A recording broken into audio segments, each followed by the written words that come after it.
Looking for a guaranteed way to create content that resonates with your audience? Start a podcast.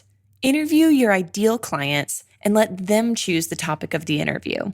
Because if your ideal clients care about the topic, there's a good chance the rest of your audience will care about it too. Learn more at sweetfishmedia.com.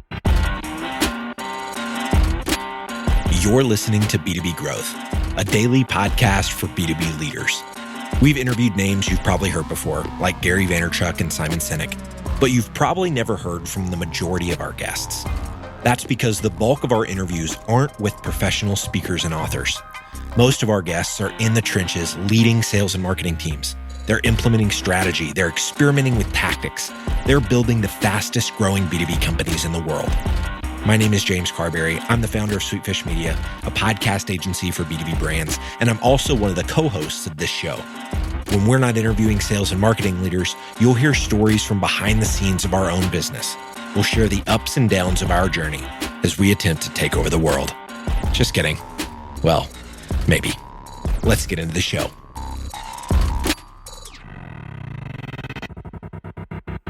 Welcome back to the B2B website series here on B2B Growth.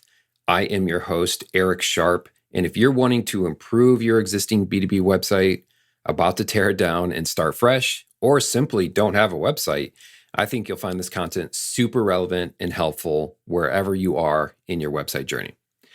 If this is your first time listening to this series, I'd highly recommend giving episode number 1 a listen, where I walk you through 12 common website errors. It's a great starter episode to this series, and I've provided some practical takeaways and tools that you can use today if you'd like to fix those common errors. In episode number 2, I'm going to lay out a very simple formula that'll help you understand the process of how a website converts visitors into leads. So if your website is struggling with lead generation and you're frustrated and you're trying new hacks, and have arrived to this conclusion that you're missing some magic formula or you'll never solve this conversion issue, I'm here to myth bust. So this is going to be fun. This is pretty simple, actually. You need to just focus on 5 things. So these 5 things are qualified traffic would be number 1. Number 2, great user experience. 3, unique and valuable content. Number 4, calls to action. And number 5, data, and more so the use of data, not just collecting it, but actually looking at it and reviewing it and using it to make good decisions with your website. These 5 things, this 5-step formula is somewhat linear, as in number 1 that's on my list, qualified traffic, is essentially the first domino that needs to fall for a website to convert an anonymous person into a hot, qualified lead. So if that makes sense. So you can do a lot of these things really, really well. But again, if we're going to just focus on a very simple formula, I would try to think of these 5 things in a linear type of way. Let's start there. Number 1, websites that convert anonymous visitors to leads, they focus on sending qualified traffic, okay? Qualified traffic, that is the key. It's totally okay to become intrigued by traffic. So if you're looking at your analytics and you're seeing your web traffic overall kind of going up and to the right, that's fantastic. But I think the key here is to get obsessed with quality traffic. Not all traffic is good traffic. If the people that are visiting your B2B website have little to zero inclination towards your product or your service or your expertise or the opinions that you're shouting out in your thought leadership, every subsequent item on this list, 2 through 5, won't matter. Right? So if your website isn't getting the right traffic, people are not going to care what you say or they're not going to care to buy what you're offering. To convert visitors into leads, this traffic must first care. That's the key word. They must care. How do you ensure that this traffic that's coming into your website are the people that care about what you offer? Well, I think the quick and easy answer for that is to focus on website-specific user personas. So you know exactly who you're targeting, and then invest in the right marketing channel. The solution to this of qualified traffic is a really deep and complicated topic. I'm not going to spend this particular episode talking about that, but at a super high level, qualified traffic is the number 1 thing that you need to figure out. It is the first domino, and the quick solution for that is website-specific user personas. and making sure you're investing in the right marketing channels to drive that quality traffic. So I do plan on talking about website-specific user personas at some point. There's a lot of good stuff there. I can provide you some templates and a great book that we use, but in this particular episode, just focus on qualified traffic, right? That's the first part of this equation. The second part is they provide a great UX. So I'm sure everyone knows what UX stands for, user experience. Once you have that qualified traffic pouring into your website, it is now about first impressions. If your website's experience is poor, guess what? People will think your company, your product or service is poor too. I know that sounds crazy, but it does spell trouble for conversion. Stanford's Persuasive Lab found, this was a study years ago, and I think it's still very relevant. I've seen it referenced in multiple studies. They found that almost half, 46%, of people say that a website's design is the number one criteria for discerning credibility. So UX is a big part of that. Your UX on your website should be professionally done. Yes, your people visiting your site can tell if your son's college buddy designed it. So it needs to be professionally done by a professional. It needs to be easy to understand. It needs to load fast. This is something we talked about in episode number 1. If your site doesn't load in under 3 or 4 seconds, that's a problem. And then you need to eliminate these reactions of what and where and the fancy word for this is cognitive strain. So you need to just make the experience overall easy and professional. Websites that craft a great UX, they certainly improve their chances to converting visitors to leads. But there's more to the equation, right? So this is the first two. The third part of this equation is content, which I know is probably not surprising to you. Websites that convert visitors to leads have mastered this equation of unique and valuable content. If your website brings in quality traffic, right, that's the first part, and then they experience that great user experience, you have a really solid foundation moving forward. But you need to do more to convert visitors, right? Just because the right people are getting to your site and your site looks great and it loads fast, that doesn't necessarily mean that you're convincing them to move around the site, dig deeper, fill out your calls to action, and so on and so forth. I'm not going to talk about what you should do with unique and valuable content. Let's talk quickly about what you shouldn't do. I think that would be probably more helpful to this particular episode. If your website is screaming from the mountaintop, look at our services, fill out this form, opt into our newsletter, see our amazing culture. Did you miss our pricing? Oh boy, your website certainly doesn't have any chill. So websites that are perceived as one big sales pitch have no chance for conversion, especially in the world of lead generation where research and evaluation is the nature of the beast. 87% of buyers say online content has a major or moderate impact on vendor preference and selection. And 43% say blatantly self-promotional content is a major turnoff. So this was a study done by B2B Marketing Insider that I had found. And that is so true. You do not want to be screaming from the mountaintop, buy now, buy now, buy now. You want to provide educational content, nurturing content, content that is framed in a way, and this is a really good piece from Distilled. I found this infographic a couple years ago. It's called the Content Matrix. And they say that your website needs to balance 4 types of content. Content to entertain, content to educate, content to persuade, and content to convert.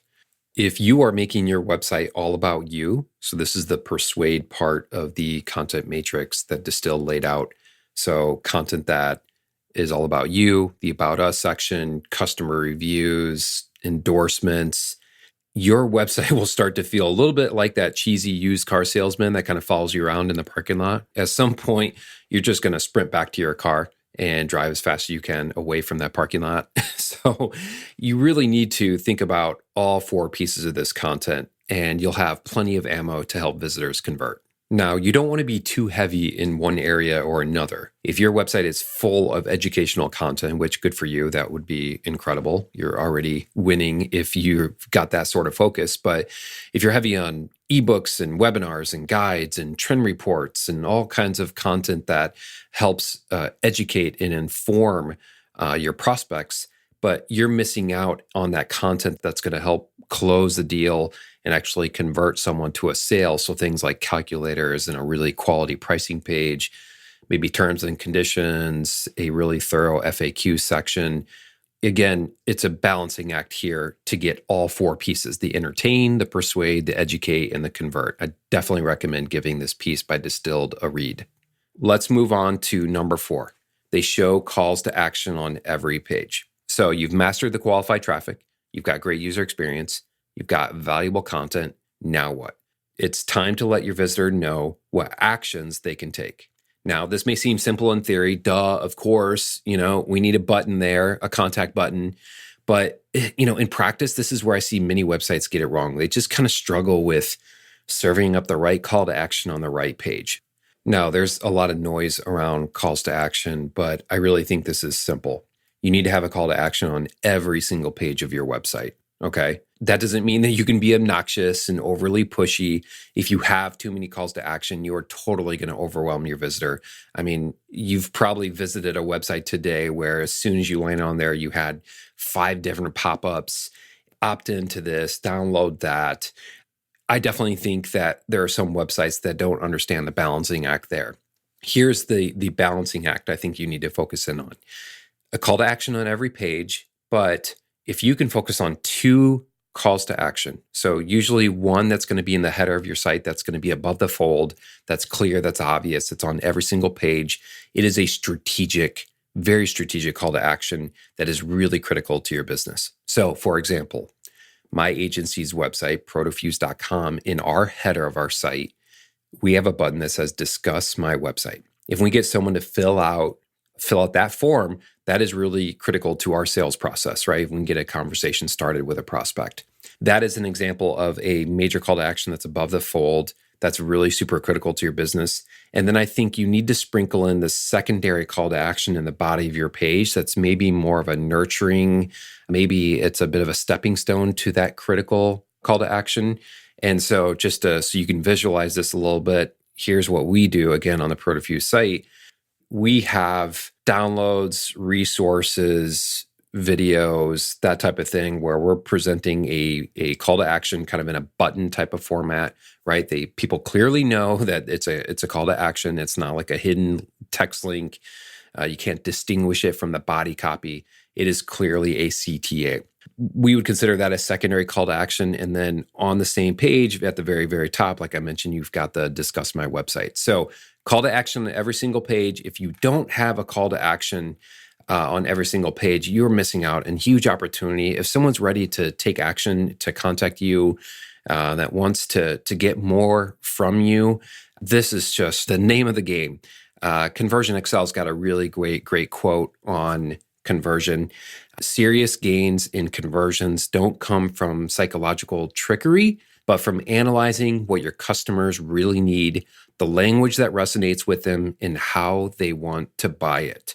Your big takeaway from that Conversion Excel quote would be is this isn't a trickery thing. Again, this whole formula that I'm laying out here is not magic. So that's number 4, calls to action. The last piece to this is they generate data and then they use it to improve.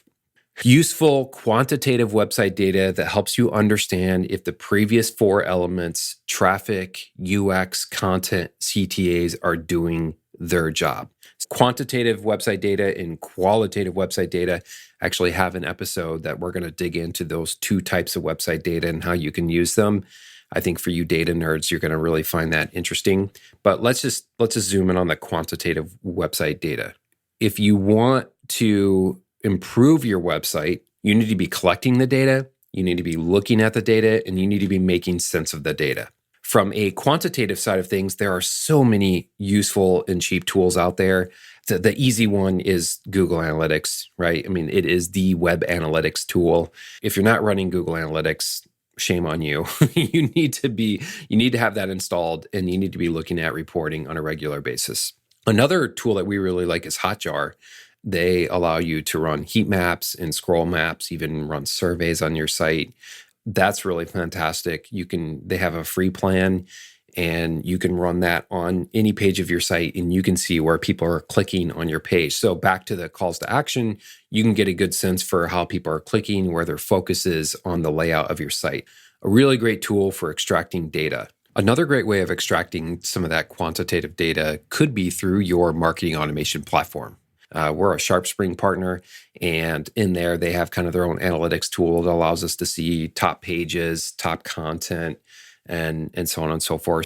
There's lots of tools that you can gather this data. I'm not going to push one or another. Well, maybe I'll push Google Analytics. You definitely need to have that, and then supplement that with other tools. But the key takeaway here is you need to have the data, and then you need to evaluate your website's traffic, the behavior of people on your site, the effectiveness of your content, and this will help you diagnose the conversion optimization issues and much, much more. Before we put a wrap to the data, I just want to make one key point. You need to make sure that you have accurate data and you're understanding what's actually happening under the hood. Don't be deceived by data. Gosh, I see this time and time again where, we have a prospect that comes to us and they say, hey, Eric, our website, has horrible conversion rate. And then we dig a little bit deeper and we realize that there's a Google Analytics issue, right? And a tracking issue or something like that. And the data is not accurate. Or they think that their SEO is fantastic because they're ranking number one for their brand name, their company name. And then I unfortunately have to be the person that says, well, that data is not really the data that you need to be zooming in on. You need to be focusing on non-branded keywords. That's going to drive prospects to your site. Websites that convert regularly get in the habit of using data to sharpen their websites. But remember, don't be deceived by the data. There you go. Those are the 5 elements to a website that converts visitors into leads. Again, the first domino that needs to fall is qualified traffic, and then great user experience, and then unique and valuable content, calls to action, and then data and the use of the data. If you still think that websites that convert at a high rate are running some sort of magical formula, hopefully I've myth busted that, and you can take away this formula and start to make some incremental changes to your own. Thanks for joining episode number 2. Look forward to episode number 3, and have a great day, guys. We totally get it. We publish a ton of content on this podcast, and it can be a lot to keep up with. That's why we've started the B2B Growth Big 3, a no-fluff email that boils down our 3 biggest takeaways from an entire week of episodes. Sign up today at sweetfishmedia.com/big3. That's sweetfishmedia.com/big3.